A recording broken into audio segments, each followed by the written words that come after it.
안녕하세요. 저는 신체 건강한 대한민국의 공무원입니다. 이 유튜브를 애청하는 구독자지만 남자분 사연은 거의 잘 없더군요. 수줍지만 남자인 제가 이렇게 사연을 보내게 되었습니다. 저는 직업이 조금 특이해서 어디에 가면 제 직업을 밝히기를 꺼려하는 편입니다. 처음 뵙는 분들이 일단 제 직업을 들으시면 저를 아래위로 살펴보며 보는 눈초리도 바뀌더군요. 제 직업이 무엇이냐면요. 범죄자나 용의자들을 교도소에서 지키는 국가직 공무원, 바로 교도관이라고 불리는 사람이죠. 지금 들으신 구독자 여러분들도 놀라셨을까요? 하지만 교도소도 다 사람 사는 곳입니다. 최근에는 교도소 배경인 드라마도 나왔다시피 교도소 안에는 흉악범들도 있지만 억울하게 누명을 썼거나 교화가 돼서 잘 지내는 사람들이 훨씬 많아요. 억울하게 살인죄로 복역 중인 60대 시인이 수감되어 있는데 본받을 점이 많은 분이라 제 고민도 상담하면서 친하게 지내는 수용자도 있습니다. 그런데 말입니다. 바로 우리 주변에 이런 범죄자보다 더 흉악하고 주변인들에게 해를 가하는 사람이 있다면 어떠시겠습니까? 심지어 그 사람이 우리 가족이라면 말입니다. 저는 그 가족을 생각하면 교도관의 몸이지만 지금도 온몸에 소름이 돋고 무서워집니다. 제가 앞으로 여러분께 들려드릴 이야기는 바로 그 흉악범보다 더한 가족에 대한 이야기입니다. 그렇다고 해서 잔인하거나 폭력적인 사연은 아니니 너무 겁내지 마시고요. 그럼 이제 제 이야기 속으로 한번 빠져보실까요? 저는 부모님과 남동생 하나로 이루어진 가족에서 태어나 장남으로 자랐습니다. 그리고 여느 일반적인 학생들처럼 별다른 사고 없이 공부하고 대학교까지 졸업했어요. 저는 대학교에서 일어일문학과를 전공했는데요. 졸업하고 나와서 할 일이 딱히 없더라고요. 그래서 저는 졸업하자마자 바로 국가직 공무원 시험을 준비했습니다. 새벽별 보고 도서관에 가서 밤별 보며 집에 오는 생활을 3년 정도 하니 합격이라는 영광을 얻게 되었어요. 공무원 합격 이후 어찌어찌 하다가 지금의 교도관 행렬직을 맡게 된 거죠. 처음 한동안은 출근할 때마다 입이 바짝바짝 마르고 두려웠습니다. 무서운 흉악범이 내 지시를 무시하고 주먹을 들이대며 반항하면 어쩌지. 그들에게 집단 구타라도 당한다면. 초년생 시절에 거울을 보며 자신감을 불어넣고 계속 다니다 보니 지금은 뭐 나름대로 적응해서 겁이 없어지긴 했습니다. 제 일에 잘 적응해가고 생각보다 근무 조건도 괜찮은 직업이었지만 한 가지 단점이 있었어요. 그것은 바로 소개팅이 잘 안 들어온다는 겁니다. 저를 처음 보는 분들은 허우대 멀쩡하고 직업도 공무원이라고 하니 호의를 보이십니다. 자기 아는 친척 딸을 소개해주겠다며 나서기도 하죠. 하지만 제가 교도관 일을 하고 있다고 설명하면 그 이야기는 쏙 들어가 버립니다. 여러분이 보실 때도 교도관 일하는 사위나 남편은 좀 별로입니까? 어쨌든 그렇다 보니 저는 막상 여자를 만날 기회가 별로 없었죠. 하지만 누구에게나 정해진 짝은 있다고 저도 제 인생의 반려자를 우연한 자리에서 만나게 되었습니다. 그날은 친구놈과 술집에서 소주 한 잔을 기울이고 있었던 밤이었죠. 옆 테이블에 여자 세 분이 돌고 있었는데 갑자기 남자 두 명이 와서 찝쩍거리는 겁니다. 보통 이런 일은 나서지 않고 모르는 척 하는 편인데 그날따라 왠지 저 난처한 상황에 놓인 여자분들을 구해주고 싶었어요. 이봐요. 여자분들이 싫다잖아요. 신사답게 가던 길 가시죠. 뭐야? 네가 뭔데 이래라 저래라야. 너 맞아 죽고 싶어? 저는 교도관 배지를 보여주며 그 남자들에게 겁을 줄 유량이었습니다. 글쎄, 내가 교도관인데 경찰 불러서 여기를 정리하는 게 나을까? 아니면 우리 교도소에서 얼마 전에 출감하신 주먹 쓰는 형님들 불러서 너희들 손 좀 봐달라고 할까? 어떻게 해주면 좋겠냐? 제 배지를 보고 겁박을 듣던 남자들은 별다른 저항도 하지 않은 채 그대로 꽁지가 빠져라 도망쳤습니다. 이후 여자분들은 저에게 고맙다면서 합석해서 술 한 잔을 하자고 하더라고요. 고마움의 표시로 우리가 먹은 술값도 모두 계산해주고 말이죠. 그날 친구와 저는 그 여자분들과 하루 즐겁게 놀고 다시 볼 일이 없을 거라고 가볍게 생각했어요. 합석한 자리에서 한 여자분이 저에게 관심을 보이더군요. 정말로 직업이 교도관이세요? 거기에서 나쁜 놈들 상대하다 보면 무섭진 않으세요?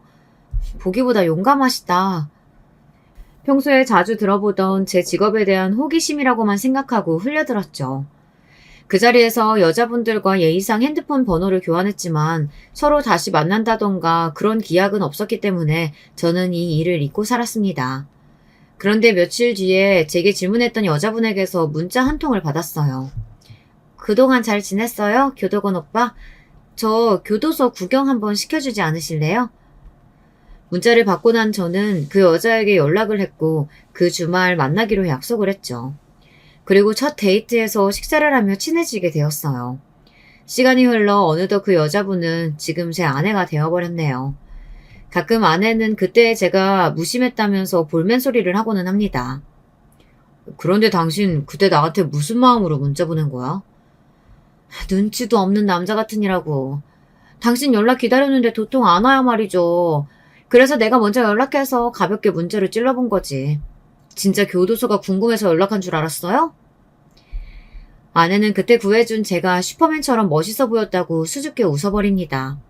사랑스러운 아내와 결혼하고 1년 뒤에 앞니가 토끼 이빨처럼 생긴 예쁜 딸까지 낳으며 우리 세 가족은 정말 행복하게 살았어요. 아내는 처음 만났을 때부터 직업이 간호사로 대학병원에서 일을 하고 있었어요. 우리 힘으로 작은 아파트라도 사고 싶어 둘이 맞벌이로 일하며 열심히 가정을 꾸려갔죠. 하지만 순탄하게 몇 년을 지내던 우리 가정에 위기가 찾아오고 맙니다. 초등학생 1학년이던 딸아이가 학교에서 돌아와 보니 얼굴부터 해서 몸 이곳저곳이 퉁퉁 부어 있었던 것이 아니겠습니까? 이상하다고 생각한 아내가 병원에 데려가 검사를 해보니 소아 신장병이라는 진단을 받고 말았어요. 원래 우리 딸은 어렸을 때부터 빈뇨 증상이 꽤 있었습니다. 밤중에 소변 실수도 자주 하고 2~3시간마다 소변을 봐야 해서 외출도 쉽지 않았죠. 하지만 어느 어린이나 커가면서 겪는 현상이라고 생각했을 뿐 이렇게 병까지 있을 줄은 전혀 몰랐어요. 아내는 간호사인 엄마가 자기 딸 병도 알아차리지 못했다며 자책까지 하였습니다.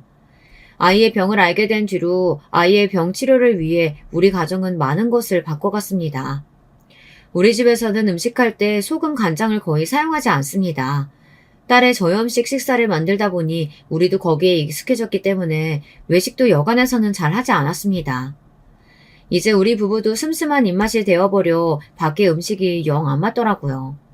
그리고 아이의 상태를 살피고 치료받기 위해 대학병원에 적어도 한 달에 한 번 이상은 주기적으로 내원해야 합니다. 대학병원에 있는 아내는 3교대 근무를 원칙으로 하다 보니 상황이 어려웠어요. 오전, 주간, 야간 이렇게 순환식으로 돌아가다 보니 아이의 병원 예약이 있는 날은 쉽게 근무를 빼기가 어려웠죠.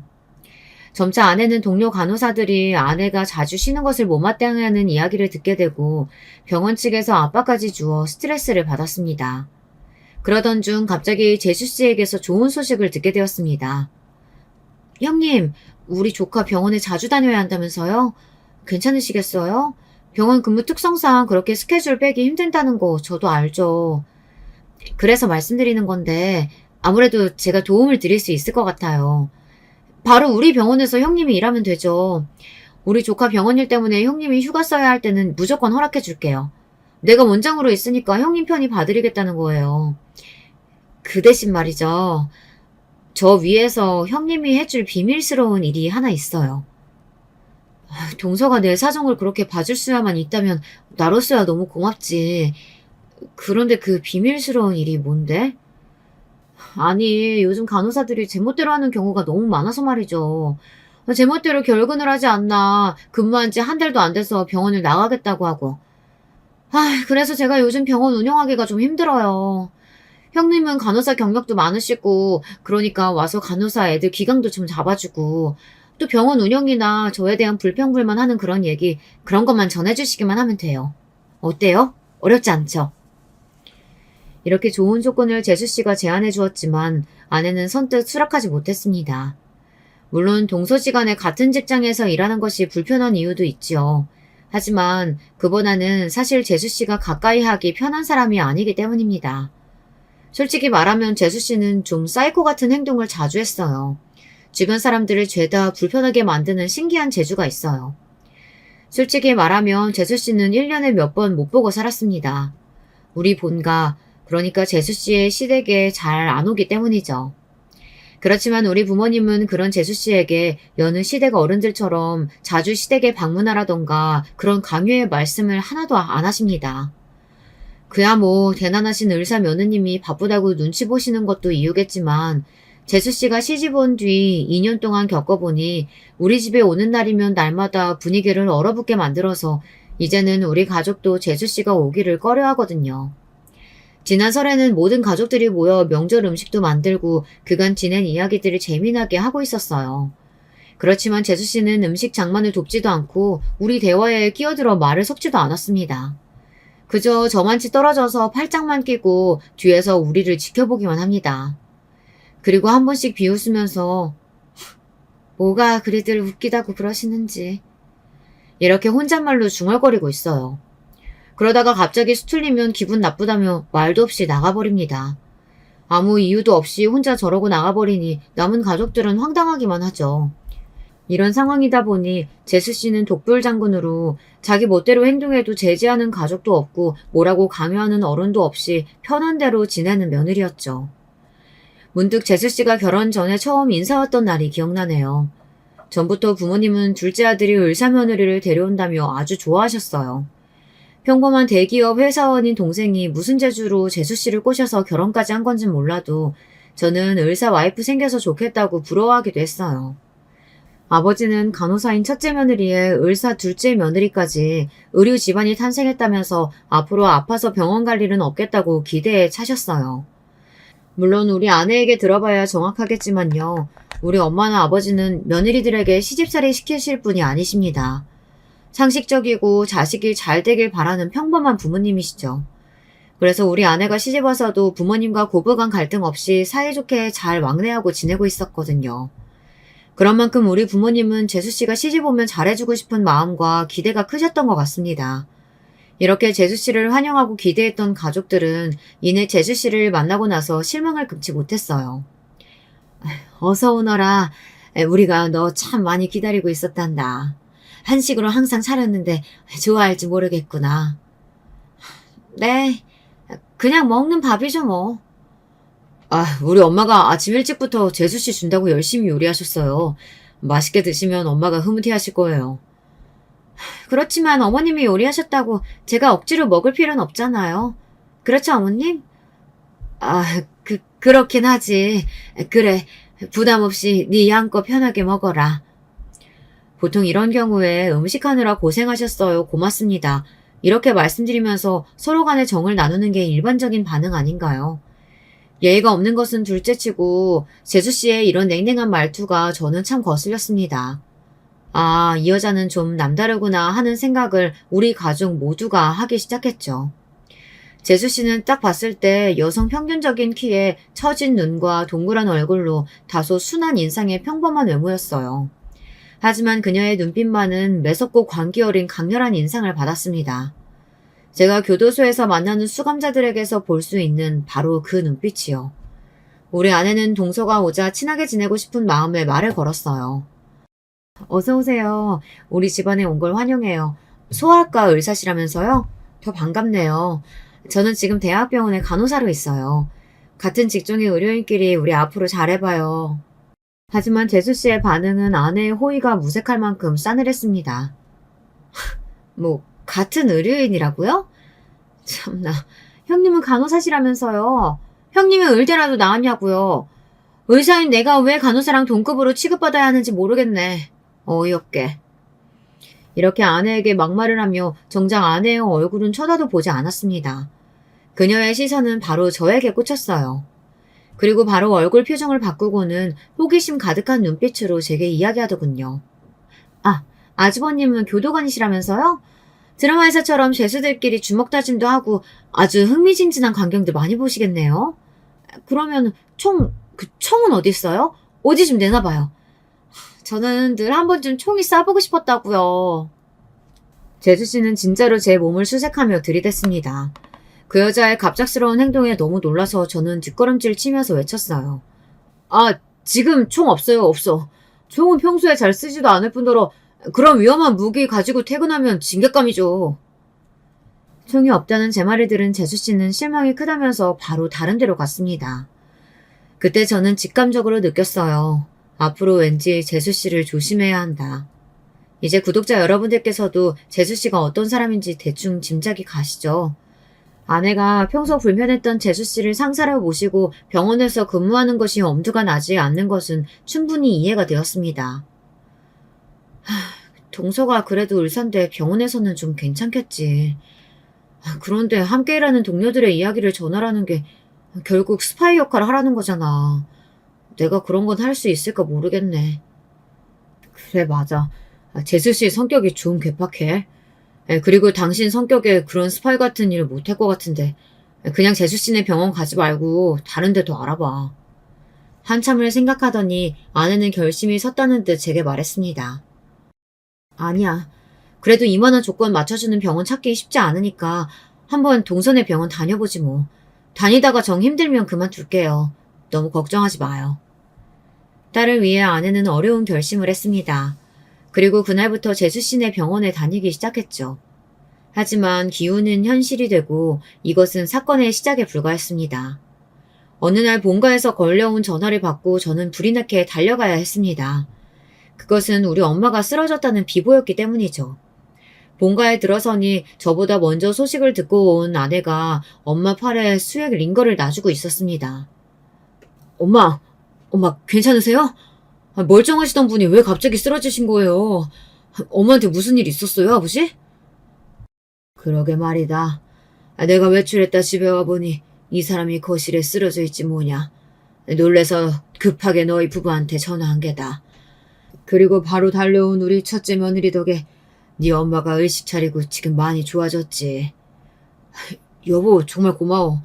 근데 엄마 괜찮으실까? 모시고 병원 가봐야 하는 거 아니야? 지금 밤늦은 시간이라서 응급실 가봐야 검사도 못하고 의료진도 없어서 할 수 있는 게 없을 거예요. 일단 급한 처치는 내가 해드렸으니까 아버님께서 내일 날 밝으면 병원에 모시고 가주세요. 특히 어머님 뇌진탕이 생기셨을 수도 있으니 꼭 뇌부위 촬영해달라고 말씀하시고요. 그럼 재수씨 보고 와서 엄마 좀 봐달라고 하면 되겠다. 의사니까 더 잘 봐줄 거 아니야. 에휴, 그 고얀 거. 그 아이 때문에 네 엄마가 이렇게 된 건데 무슨 그런 것을 집에 불러? 아버지의 재수씨에 대한 화가 선뜻 이해가 가지 않았습니다. 그래, 맞아. 어머님이 이렇게 되신 거 다 동서 때문이야. 아까 어머님이 잠시 일찍 깨셨을 때 무슨 일 당하셨는지 말씀해 주셨어. 그리고 아내가 전해주는 이야기를 듣고 저는 경악을 금치 못했습니다. 엄마는 지난주에 김장김치도 하셨고 반찬을 한가득 만드셔서 동생네에 주려고 하셨습니다. 그래서 재수씨에게 주말에 시간 되면 반찬 가지러 오라고 문자를 보내신 거죠. 그런데 몇 시간 뒤 재수씨가 아니라 동생이 툴툴대면서 본가에 온 겁니다. 그리고 동생의 얼굴을 보니 붉게 부어오른 것이 뭔가 심상치 않음을 느끼신 엄마는 볼이 왜 그리 부었냐, 누가 때린 거 아니냐라고 물으셨죠. 동생은 답을 피하면서 그냥 넘어졌다고 둘러대다 결국은 실토하고 말았습니다. 시모가 반찬 핑계대고 아무 때나 연락하니 열받아 죽겠어.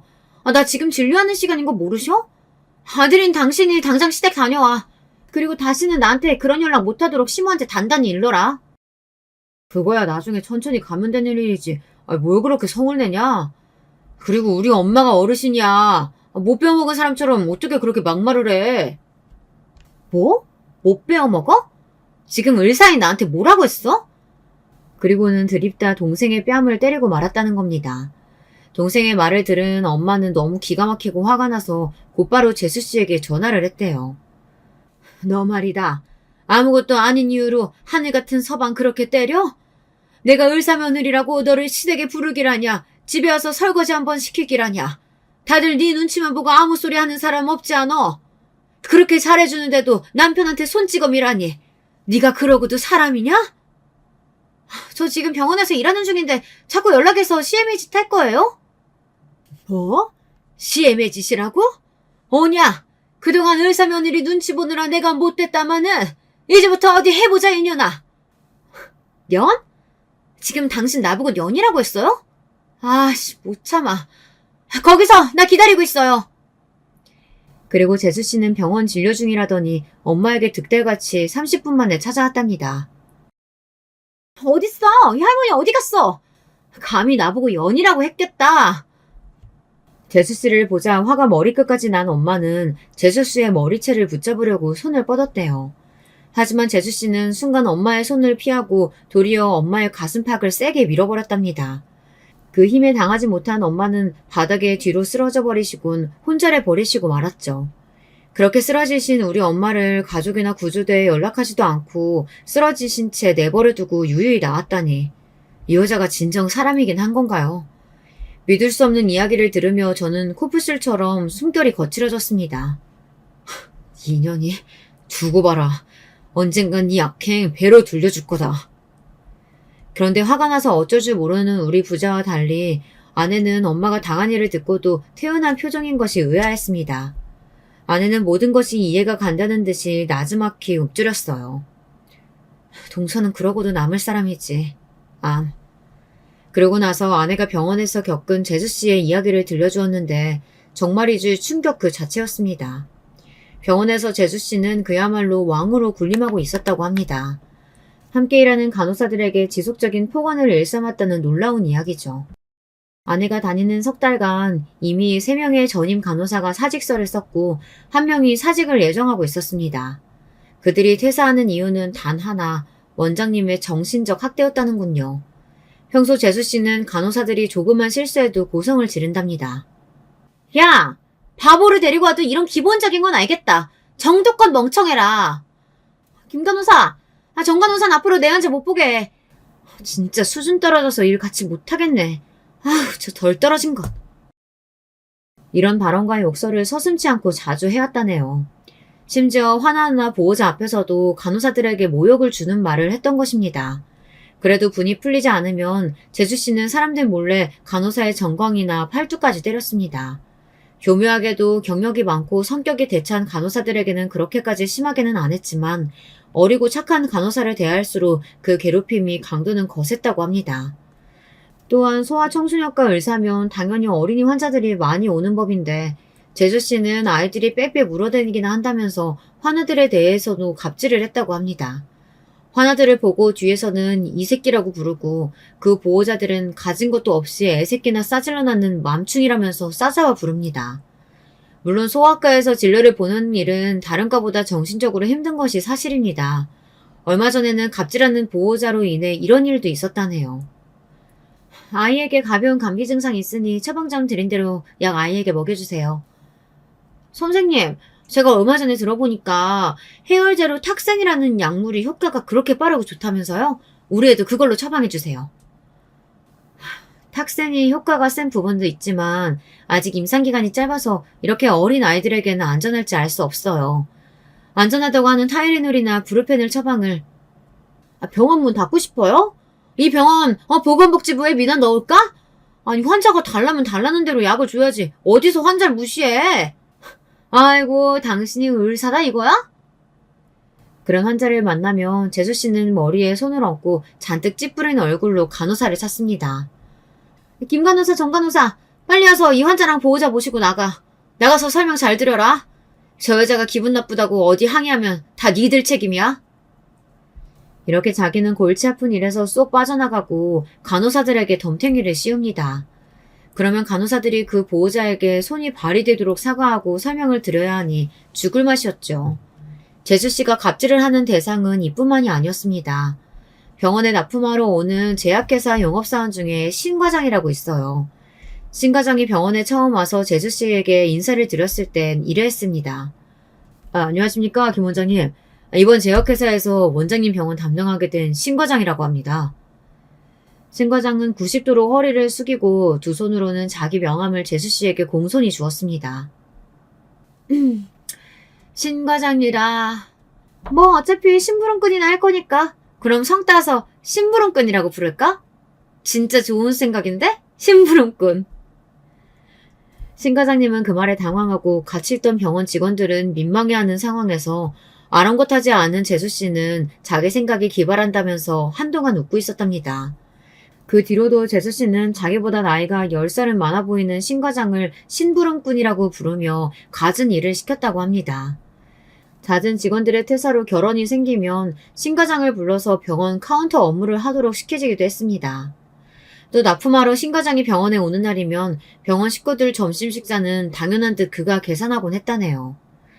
하지만 재수 씨는 자기는 입이 고급이라 다른 간호사들과 다른 3만 원대 초밥 도시락만 먹겠다고 해서 따로 공수를 해와야 했죠. 심지어 도시락이 남으면 원장님 집으로 배달까지 해드렸어야 했어요. 재수 씨가 해외 학회나 여행을 떠나는 날이면 인천공항에까지 데려다주고 귀국할 때는 픽업해서 모셔다 드려야 할 때도 많았어요. 하루는 재수 씨를 공항에 데려다주러 신 과장님이 와서 데스크에서 대기하고 있었답니다. 재수 씨에게 갑질을 당하는 사람으로서 아내는 그런 신 과장님의 모습이 안쓰럽게 느껴졌대요. 신 과장님 오셨어요? 오늘도 원장님 해외 학회로 공항 가야 해서 픽업 오신 거죠? 참 고생이 많으세요. 네, 그렇죠 뭐. 제가요 이렇게 지갑 속에 아내와 우리 두 딸 사진 넣어놓고 자주 꺼내봅니다. 이 일 때려치우고 싶을 때마다 가족들 보면서 참는 거죠. 병원에서 제약업체 영업사원들에게 갑질이 있다고는 하지만 이 병원 원장님은 도가 지나친 편이긴 해요. 네, 그래도 한 이틀간 학회 다녀오시면 여기 직원분들도 편하고 좋겠어요. 김 원장님 안 계실 테니까요. 네, 지금 우리끼리 점심에 뭐 시켜 먹을지 사다리도 타고 다들 신이 나서 들떠 있어요. 그럼 조심히 잘 다녀오세요, 신 과장님. 이렇게 재수 씨가 병원에서 다양하게 갑질을 하는 일화를 듣고 있자니 문득 아내 걱정이 되었습니다. 저런 재수 씨 밑에서 우리 아내가 얼마나 힘들게 병원에 다니고 있었을까. 딸 때문에 저 때문에 그간 당한 일들을 말하지도 못하고 혼자 속 끓였을 아내에게 너무 미안했습니다. 제가 그 고충을 알아주고 진짜 그만두게 했어야 하는데 말이죠. 여보, 더는 안 되겠다. 이제 재수 씨 병원 그만둔다고 얘기해. 아내도 이내 감정이 북받쳐 올랐는지 울먹이면서 제게 말했어요. 나 이놈의 갑질하는 동선의 병원 더는 안 다녀. 그렇게 결심하고서 병원에 다녀온 날 그 저녁 아내가 하는 말이 이러했습니다. 원장님, 나 더 이상은 힘들어서 이 병원 못 다니겠어요. 미안하지만 이달 말까지만 나올게요. 아씨, 왜들 이럴까? 김 간호사님이 이러면 곤란하죠. 우리가 서로 간에 합의한 게 있는데 말이죠. 어디 간호사들 앞에서 까발릴까요? 형님이 그동안 내 뿌락지 역할하고 있었다고? 지금처럼 간호사 애들이 형님을 큰언니처럼 믿고 의지하려 들까 모르겠네. 월급 30만 원 인상해줄 테니까 그냥 잠자코 다녀요. 요즘 가뜩이나 간호사들이 나가겠다고 하고 새로 구해지지도 않을 때 이러면 사람도 아니지. 알만한 사람이 말이야. 그런 재수 씨의 협박에 결국 아내는 당분간만 더 출근하기로 했습니다. 그래도 그렇지 거기를 계속 다니면 당신 괜찮겠냐고. 지금도 이렇게 힘들어하면서 말이야. 그렇긴 한데 동서 말도 아주 틀린 건 아니야. 지금 나 말고도 퇴사하려는 간호사들이 많아서 새로운 간호사 뽑으면 금방 병원 안정되겠지. 그때 내가 나오는 게 좋을 것 같아요. 억지로 다녀도 괜찮다고 말은 하지만 아내의 얼굴은 날이 갈수록 수척해졌어요. 저러다가 아내가 무슨 병이라도 얻는 것은 아닐지 걱정되었죠. 아무래도 아내 선에서 병원을 그만두는 것은 재수 씨가 버티고 있는 한 어려워 보였습니다. 그래서 제가 나서기로 했습니다. 그런 결심이 서자마자 휴가를 내고 아내가 일하는 병원으로 찾아갔죠. 그런데 예상치도 못하게 저는 눈앞에 펼쳐지는 경악할 상황을 마주치게 되었어요. 재수 씨는 서류를 모아놓은 파리철 모서리 끝으로 아내의 뺨을 꾹꾹 찔러대고 있었습니다. 한 손은 허리춤에 올려놓고 거만하게 내리 깔아보면서 말이죠. 아내는 거기에 한마디 대꾸도 못하고 눈을 질끈 감으면서 참아내고 있었습니다. 그 모습을 본 저는 분통이 터지고 말았죠. 너 내가 왜 뽑아줬는지 잊었냐? 저것들이 쓸데없는 짓 하는지 감시하려고 니 딸 병원 갈 때마다 꼬박꼬박 조퇴시켜줬잖아. 니값게 뭐라고 정간호사한테 병원을 그만두라 말아 조언질이야. 그게 아니고 원장님, 정간호사가 원장님 때문에 정신적 고통이 너무 커서 정신과 상담까지 받고 있잖아요. 그래서 너무 힘들어 보이길래 퇴사 언제 하는 게 좋을지 그런 상의 해준 것 뿐이에요. 그리고 갑자기 재수씨가 파일철을 아내의 얼굴에 던져버리는 게 아니니까. 너 잘리고 싶어? 가족이라고 안 봐준다? 간호사 따위가 어디 의사한테? 그 모습에 더 이상 참을 수 없던 저는 병원으로 들이닥쳐 재수씨 멱살을 잡아버렸습니다. 그리고 한마디 했죠. 네가 의사면 다야? 손아래 사람이 형님한테 이게 할 짓이냐고. 너 한 번만 더 내 와이프 건들면 나한테 죽는다. 그만두라는 사람 사정에서 붙잡아뒀으면 인간적으로는 대해줘야 할 거 아니야. 너는 또 왜 갑자기 내 병원에 와서. 이거 못나? 경찰 부른다. 저는 제수씨 귓가에 대고 조용하고도 단호하게 이야기해 주었죠. 나한테 지금 총 있어. 경찰 부르기도 전에 내 총 맞아서 저 세상 가고 싶어? 단단히 알아둬라. 또 한 번만 내 아내 건드리면 분명히 내가 가만두지 않겠다고 했어. 저는 아내 손을 잡고 병원 밖으로 함께 나섰습니다. 아내는 제 옆에서 숨죽이고 울고 있었고요. 그녀의 뺨에는 빨간 생채기가 여러 개 나 있었어요. 그 모습을 보면서 저는 가슴을 치며 자책했습니다. 내가 부족해서 우리 아내가 이런 대접까지 받으면서 병원에 다니고 있었구나. 나한테 시집 오지 않았더라면 저 사이코 같은 여자를 동서로 만나게 되지 않았을 텐데. 저는 사실 교도관 생활에 염증을 느끼고 몇 달 전부터 직렬 변경을 하기로 아내와 상의를 했습니다. 그리고 혼자서 공무원 전직 시험을 준비하고 있었어요. 아마 아내는 제가 시험 준비하는 동안 생활비를 혼자 해결하려고 그 마음에 더 병원을 그만두지 못했던 것 같아요. 이 바보같이 착한 사람, 저는 착한 제 아내를 위해 결심했습니다. 지난번 우리 엄마에게 재수씨가 악행했을 때부터 가슴속 깊이 품고 있던 복수의 칼날을 이제 서서히 꺼내들기 시작했어요. 철저한 계획을 세워서 재수씨가 파멸의 늪으로 빠지도록 말입니다. 지난번 아내가 병원에서 본 재수씨의 약점 하나를 얘기해준 것이 기억났어요. 여보, 동서 말이야. 금요일마다 환자들이랑 간호사들 일찍 내보내고 병원 문을 1시간이나 일찍 닫는다. 그리고 자기는 빈 병원에 남아서 뭔가 바쁘게 준비를 하더라고. 늘 제일 일찍 퇴근하고 간호사들한테 병원 뒷정리 시키는 사람이 그러니까 이상하지. 지난번에 간호사들이 하는 얘기 들어보니까 소아과인데 웬 아저씨부터 젊은 여자들까지 어른들이 그 늦은 시간대에 우리 병원에 찾아오더라는 거야. 딱 우리 간호사들은 알아챘지. 원장이 불법 약물 시술하는구나. 항정신성 약품이나 일반적으로 병원에서 잘 처방해주지 않는 진통제 같은 그런 특별한 약품을 거액의 돈을 받고 주는 거지. 일종의 약장사랄까? 그건 완전 불법이잖아. 그걸 알고도 재수씨가 그러는 거라고? 자기 외제차랑 명품들 감당하려면 이런 식으로 벌어야 아마 될걸. 아마 내가 이 병원 오기 훨씬 전부터 해왔던 것 같은 걸 뭐. 그나저나 이 일이 밝혀지면 큰일 날 텐데 어떻게 말릴 수도 없고. 그래서 조사를 해보니 보건복지부에 불법 약물 시술을 신고하면 응분의 처분이 재수씨에게 내려질 것 같았습니다. 다만 은밀하게 벌이는 짓인 만큼 증거가 필요했습니다. 여보, 이번 금요일에 당신 퇴근하기 전에 병원 CCTV가 켜져 있도록 해놔. 지금 병원에서 누가 관리하고 있지? 당신이 할 수 있겠어? 원래는 동서가 한 달에 한 번씩 폐기 처분하거나 자기가 따로 저장하기는 해. 그래도 내가 병원 관리인하고 친하니까 동서가 CCTV 끄더라도 다시 켜놓게 이야기해둘게. 그리고 불법 주사 시소한 날 CCTV는 저장해서 나한테 달라고 하면 되는 거지? 아내 역시 악덕 병원장을 처단하는 일에 적극적으로 협조했습니다. 그리고 며칠 뒤에 아내는 병원 관리인으로부터 얻은 금요일에 벌어진 불법 약물 현장을 담은 자료를 가지고 왔습니다. 저는 보건복지부에 재수씨의 약장사를 고발하는 내용의 투서와 CCTV 증거 자료를 함께 제출했어요. 그 다음 재수씨에 대한 복수는 우리 아내가 손을 걷고 나섰습니다. 그동안 막말하고 인간 이하의 취급으로 피해를 입은 간호사들이 아마 한 트럭은 될 거라고 하면서 말이죠. 이 병원에서 근무한 전현직 간호사만 해도 20명에 달했습니다. 아내는 그들의 뜻을 모아 원장에게 우리에게 한 짓을 되갚아주고자 연락을 했습니다. 모두 하나같이 재수씨에 대한 원한이 쌓여 있었기 때문에 이들의 협조를 구하는 일은 그리 어렵지 않았어요. 간호사들은 함께 대한간호조무사협회에 재수씨가 했던 갑질 정황 진정서를 내고 또 고용노동부에도 직장 내 괴롭힘 진정서를 제출했다고 합니다. 이것으로 끝나면 너무 싱겁겠죠. 지금 병원에 다니고 있는 간호사들 모두 병원을 그만두기로 뜻을 모았습니다.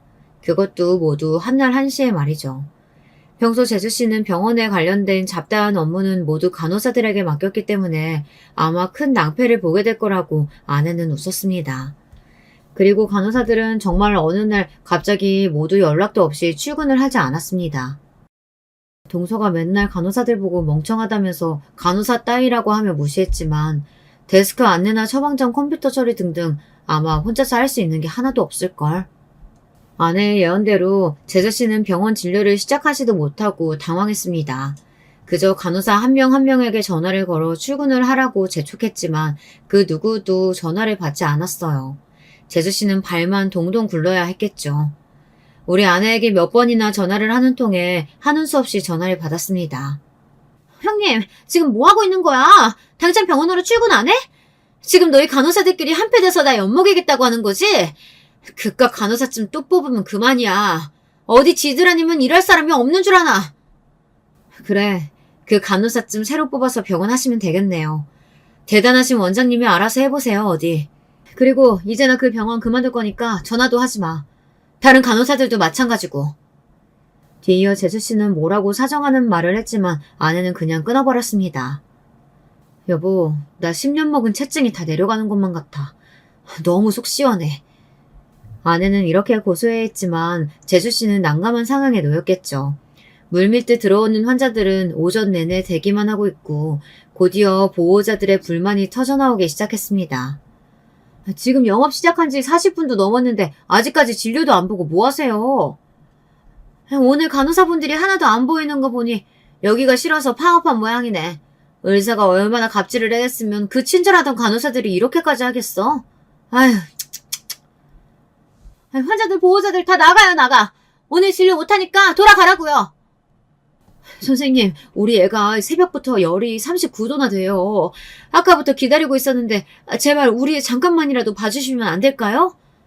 당신이 싸지른 애가 열이 나던 말던 내가 알게 뭐야. 나는 지금 진료치방 컴퓨터니 수납 이런 거 간호사들만 해와서 모르니까 안 돼. 빨리 나가래도? 어머. 아니 소아과 의사라는 사람이 환자한테 어떻게 저런 막말을. 뭐 이런 의사가 다 있어? 하긴 이 병원 옛날부터 은근히 말 많았어요. 의사가 좀 인격 파탄자 같다나. 엄마랑 애들 보고 막 욕하고 간호사들한테도 막대했죠. 그러니까 간호사들이 열받아서 출근 안 한 거 아니겠어요? 우리 불편하더라도 앞으로 여기 이용하지 맙시다. 인터넷 맘카페에도 글 올려서 아주 망하게 해야 돼. 지가 의사면 단가. 간호사들의 파업으로 제수 씨는 결국 2시간 만에 병원 문을 닫고 영업 포기 선언을 하고 말았습니다. 새로 뽑으면 그만이라고 큰 소리는 쳐댔지만 이미 간호사협회에 진정서까지 올라간 마당에 간호사들 사이에서 제수 씨의 악행은 소문이 날 대로 나버린 상태였죠. 제수 씨는 한 달 동안 간호사 구인 광고를 내보았지만 어느 한 사람도 지원하지 않았다고 합니다. 거기에 제수 씨에게 갑질을 당했던 영업사원들도 제 목소리를 내기 시작했습니다. 도가 지나친 갑질에 제약사 직원들 사이에서 더 이상 참지 말자는 여론이 형성되었죠. 결국 제약회사는 제수씨 병원과 거래하지 않겠다고 계약 파기를 선언하고 말았습니다. 거기다가 제수씨에 대한 악성 후기는 동네에 파다해서 한 달 내내 온 환자도 거의 없을 지경이었다고 하는군요. 그렇다 보니 계속 가게 월세를 내지 못했고 결국 건물주는 당장 병원을 철거하고 새로운 가게를 입주시키겠다며 제수씨네 병원을 내쫓았습니다. 그렇게 2달 만에 제수씨의 그 대단하신 병원은 폐업하고 맙니다. 자신의 병원이 폐업하자 다른 병원에 취직하고자 지원을 몇 군데 넣었던 그녀는 또 다른 어려움에 직면하고 맙니다. 보건복지부에서 불법 약물 시술 조사 결과 사실로 드러났기에 제수 씨는 2개월의 의사 면허 정지 처분을 받은 것입니다. 의사협회에서도 이렇게 비양심적인 제수 씨를 감싸주고 도와줄 명분은 없겠죠. 아마도 이제 제수 씨는 한국 땅에서 의사라는 이름을 달기도 어려울 것입니다. 더욱이 제수 씨 성격으로 어디 다른 병원 원장 밑에 페이닥터를 하기도 힘들었겠죠. 그렇게 제수 씨는 백수를 놀고 먹으며 허송세월을 보내고 있다고 들었습니다. 이와 같이 제수 씨는 자신이 저질러온 행동으로 인한 대가를 톡톡히 치르고 있습니다. 그야말로 고립무원, 그 누구도 제수 씨를 도와주기는커녕 비난과 욕설만을 쏟아내었겠죠. 우리 부부는 제수 씨가 이렇듯 참혹한 결과를 맞게 된 것을 보고 아주 후련하고 통쾌했습니다. 그렇지만 제가 간과한 사실이 하나 있었습니다. 제수 씨는 평범한 사람이 아닌 거의 사이코패스와 같은 사람이었다는 점이죠. 평일에 근무를 하고 있는데 아내의 다급한 전화가 걸려왔어요. 여보, 어떡하면 좋지? 아까부터 우리 집에 동서가 찾아와서 현관벨 거칠게 누르면서 나오라고 소리치고 있어. 아무래도 나한테 해코지하러 왔나 봐. 나 무서워 죽겠어. 아내의 말을 듣고 저는 황급히 퇴근해서 집에 가보았습니다. 그리고 우리 집 현관 앞에서 아직 해가 떠 있을 시간인데 벌써부터 술 냄새를 잔뜩 풍기고 있는 재수 씨를 볼 수 있었습니다. 그 여자는 연신 벨을 누르고 현관문을 발로 팡팡 걷어차면서 무서운 분위기를 내고 있었어요. 처음 저는 그 모습에 겁이 덜컥 났지만 또 제가 누굽니까? 온갖 흉악범들을 다루는 교도관으로서 저는 이내 마음을 다잡고 경직된 표정으로 재수 씨에게 다가갔습니다. 재수 씨, 도대체 여기서 뭐 하는 겁니까? 어? 우리 집 교도관 아저씨 왔네? 오라, 그래. 당신이 나 잡아가면 되겠네. 다들 나 싫어하잖아. 다 나 무서워하고 혐오하잖아. 간호사든 협회든 남편까지 죄다 날 버렸어. 모두들 날 범죄자 보듯이 하고 있잖아. 그러니까 차라리 나 교도소에 잡아가 버리라고. 당신이 여기에서 화풀이하고 있다고 해서 당신 편 들어줄 사람 아무도 없어. 차라리 어디 찌그러져서 자신이 한 행동을 남을 괴롭히던 세월을 반성이나 하는 게 어때? 만약 그 이상 가족들에게 복수한다거나 꿍꿍이 버린다면 내가 너 가만두지 않을 거라는 거 아마 알고 있겠지? 난 너보다 더 끔찍한 범죄자들 다루는 교도관이니까 말이야. 재수씨가 들고 있던 새 파이프가 땅에 떨어지며 굉음을 내었습니다. 그리고 한동안 멍하니 서 있던 재수씨는 희죽희죽 미친 여자처럼 웃으면서 떠나버렸습니다. 정말이지 소름 끼치는 일이 아닐 수 없었어요. 저 흉기를 들고 내 아내와 딸에게 무슨 짓이라도 하려고 찾아왔던 걸까요? 집에 들어간 저는 가족들에게 당분간 주변을 경계하고 외출도 삼가야 한다고 주의를 단단히 주었습니다. 그 일이 일어난 뒤로부터 한동안 재수씨는 소식 없이 잠잠했어요. 잠적한 그 여자가 또 무슨 짓을 꾸미고 있지는 않은지 불안해진 저는 동생에게 재수씨의 소식을 물어보았죠. 형, 오랜만이야.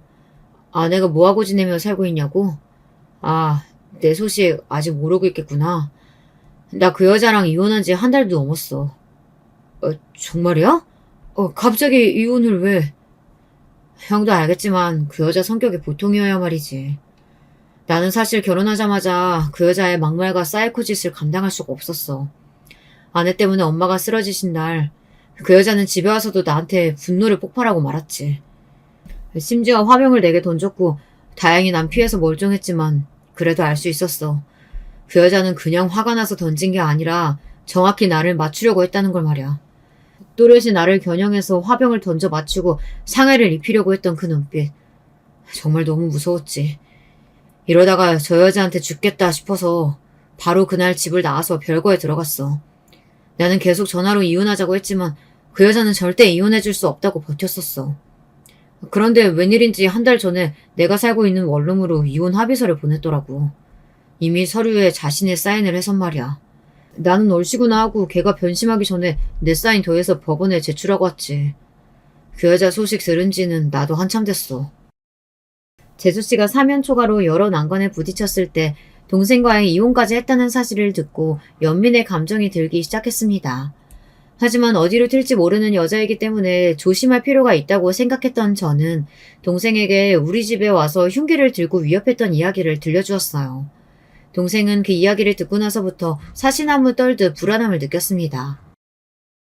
그 전부인이 나한테도 찾아와서 무슨 일 벌이면 어쩌지? 결국 동생은 불안한 나머지 살고 있던 원룸을 정리하고 어딘지 모르는 지역으로 바로 이사를 가버렸습니다. 이후로 저는 어디에서도 사이코 의사였던 재수씨에 대한 소식을 듣지 못했습니다. 일이 마무리된 지 1년이 다 되었지만 아직도 저는 경계를 늦추지 않고 지내고 있어요. 제가 교도관이다 보니 여러 범죄자들에 관한 이야기를 듣지 않겠어요.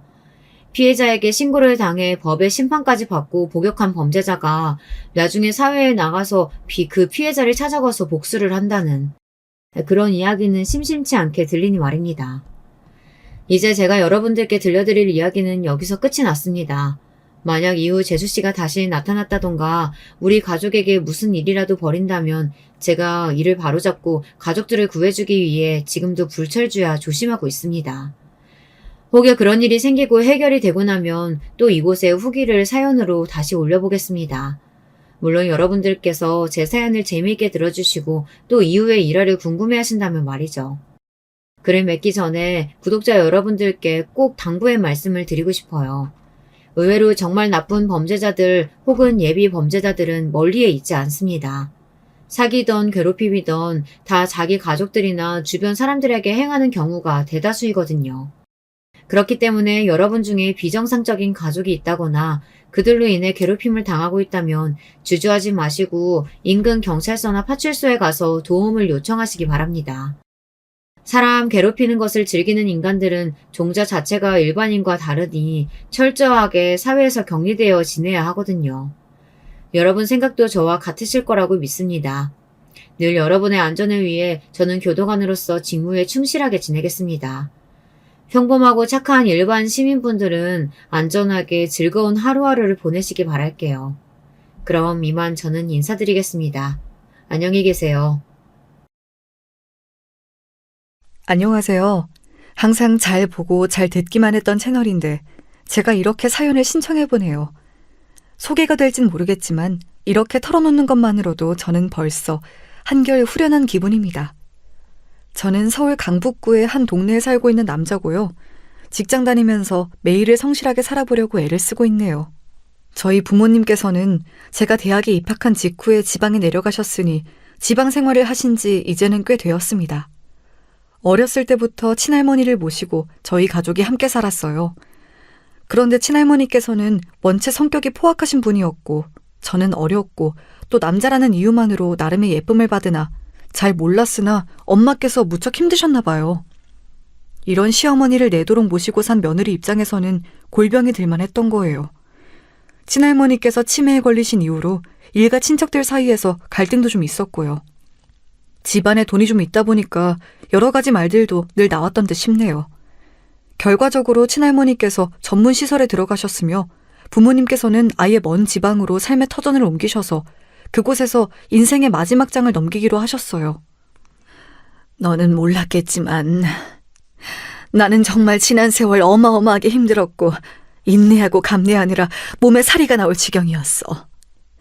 네 할머니가 아니라 내가 치매에 걸려서 시설에 들어가 있어도 놀랍지 않을 정도로 내가 그만큼 신경을 많이 쓰고 살아서 몸도 엄청 쇠약해졌지.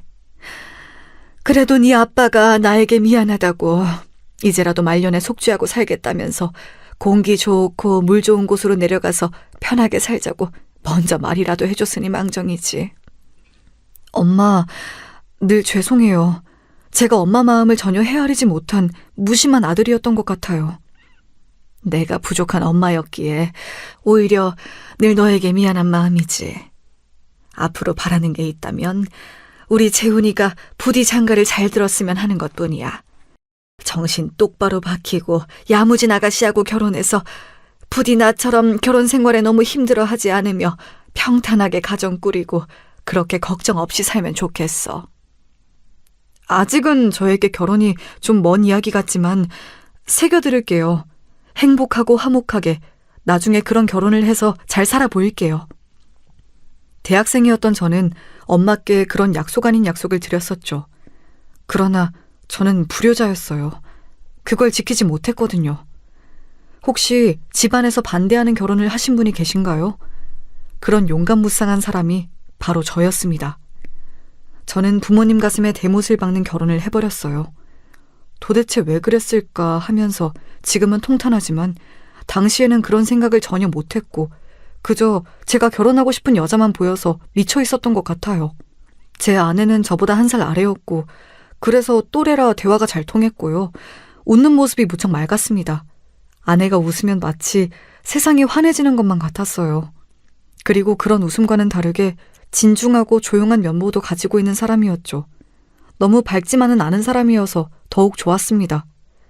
우선 저라는 사람 자체가 마냥 밝거나 선하거나 그런 사람이 아니었으니까요.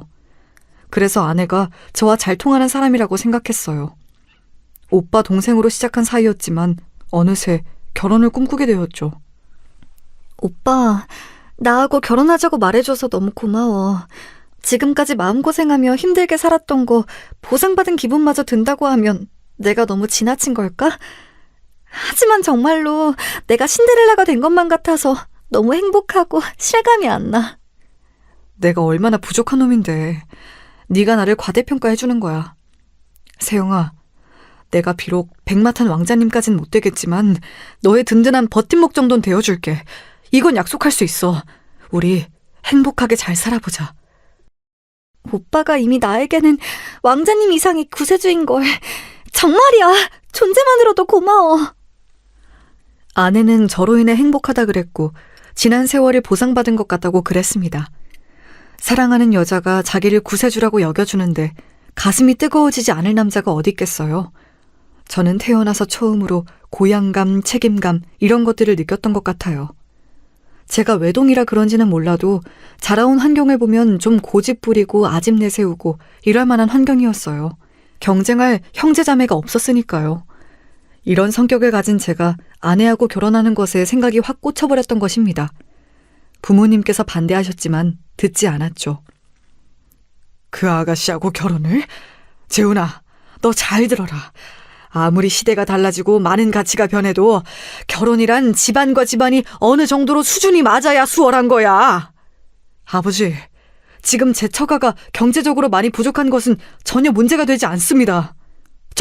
처가? 네가 벌써 마음이 콩밭에 가 있구나. 재훈아, 너는 내가 지금 집안의 경제력만 보고 따지고 들자는 줄 아냐? 그 집안 사람들이 죄다 가방끈이 짧고 그렇다고 사업이나 뭘 진득하게 해서 돈을 번 경우가 하나도 없고 현재 살고 있는 모습들도 지지부진하니까 이러는 것이지 돈은 둘째 되는 문제야. 관건은 하늘을 봐도 열을 안다는 말 맞다나 단면만 보아도 한량처럼 살아온 그 집안의 가풍이 느껴진다는 거야. 우리 집안과 완전히 상반되는 것에서 가늠이 되는 거지. 사귀는 건 얼마든지 실컷 해라. 그러나 결혼은 안 돼! 아버지께서 무척 단호하게 반대를 하시는 것에 저는 반발심이 들었습니다. 일에만 몰두하시느라 처자식 나몰라라 하시고 가정 돌보시는 것은 뒷전이셨던 지난 세월 속의 아버지의 모습이 떠오르면서 제 일에 참견을 안 하셨으면 좋겠다는 생각이 확 들더군요. 못나게도 그랬어요. 저는 도움을 청하고자 엄마 쪽을 쳐다봤습니다. 엄마께서는 머리가 너무 아프시다는 기색이었죠. 지끈거리는 머리를 부여잡으시더니 마지못해 이렇게 말씀해 주시더라고요. 딱 하나만 말할게. 자신 있으면 해. 불행하게 안 살 자신. 그게 있거든. 결혼해. 그렇다면 나도 우리 재훈이를 안 말릴게. 네, 엄마. 자신 있어요. 저하고 있으면 그 사람은 행복해지고 저는 그 모습을 보면 행복해져요. 저희 두 사람 서로 같이 있으면 행복해지는 사이니까 불행하지 않을 자신 있어요. 함께 있기만 해도 행복은 유지가 될 테니까요. 저는 그때 부모님께서 너무 마음에 안 들어 하시는 결혼임을 충분히 인지하고 있었으나 그걸 파고들면 제가 바로 결혼을 못할까 봐 그러지 않고 덮어두었습니다. 그냥 다 묻어두고 결혼을 해버렸던 것이죠. 앞서 말씀드렸던 대로 저는 그런 환경의 집안에서 자라났는데 경제적으로는 유복한 편이었어요. 반면에 제 아내는 어렸을 때부터 무척 힘들게 자랐어요. 아내가 어렸을 적 장인어른께서 보증을 잘못 서시는 바람에 집이 망했거든요. 위로 결혼한 오빠, 언니가 있는 아내는 본인이 막둥이였습니다. 아내의 오빠인 제 형님 되시는 분께서는 군대에 계실 때 여자친구하고 사고를 치시는 바람에 아이가 생겼습니다. 그런데 아이 태어나고 2년 뒤에 아이 엄마가 도망을 간 거예요. 그대로 하루아침에 증발해서 연락두절이 되어버렸어. 충격받은 오빠가 배신감에 엄청 방황을 했었고 아이는 내가 거의 도맡아서 키웠지. 나 말고는 대안이 없으니까. 나머지 처가 식구들은 뭘 하고 형제들 중 막내인 아내가 어린아이를 돌보았느냐고요? 장인어른께서는 일용직 현장 근무를 불규칙적으로 하시느라 피곤하고 예민하셔서 아이를 보실 상황이 아니었다 그러고 장모님께서는 그때 식당 일을 다니시느라 바쁜 시기셨다네요. 점입가경이었던 것은 그런 와중에 처형께서 사기를 당하셨다는 거였죠. 어디서 무슨 돈을 투자한 걸 5배로 벌게 해주겠다는 말을 듣고 혹하셔서 모아뒀던 돈하고 집에 있는 거 탈탈 털어서 투자했는데 싹 다 날리고 빚까지 생기셨던 거예요. 남들은 대학 입시에 매진하며 학교 다닐 때 아내는 아르바이트를 했다고 합니다. 그래서였던 걸까? 학교 생활에 나는 계속 적응을 못했어. 집안 환경 때문에 성격도 어둡고 침울했고 자신감도 워낙 없었는데 희한하게 우리 집 관련된 이야기가 학교에서 금세 소문으로 돌더라. 그렇다면 설마 학교 다닐 때 왕따를 당했던 거야? 맞아. 아무도 나하고 어울려 다니기를 싫어해서 나는 늘 혼자 다녔어. 친구도 없고 외롭게 지냈지. 그래서 학창시절의 좋은 기억이나 추억 같은 게 나한텐 하나도 없어. 아내는 제가 학교 다녔던 이야기를 하면 늘 애매한 반응을 보였었는데 이유가 있었던 거예요. 지난 날을 아내가 너무 힘들고 괴롭게 살아온 것 같아서 저는 마음이 아팠습니다.